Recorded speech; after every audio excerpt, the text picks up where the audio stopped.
What's going on, YouTube? Welcome back to the channel. In the last video, you can see that we installed the new 80mm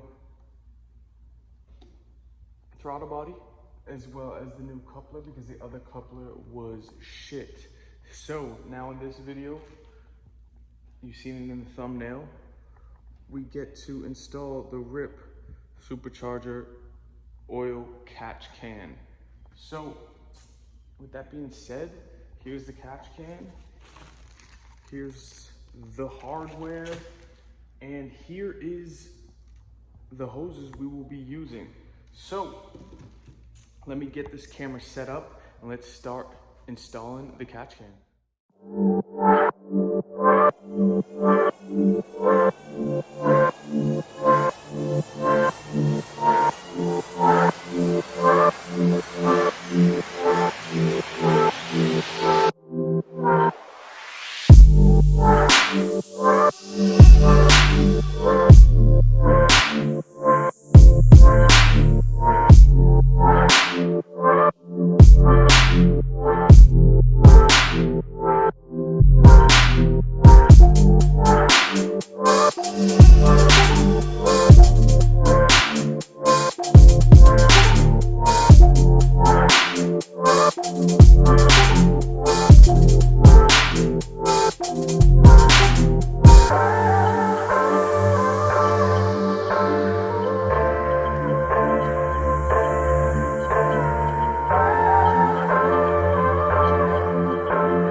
rip supercharger catch can on my 2017 V6 Dodge Charger.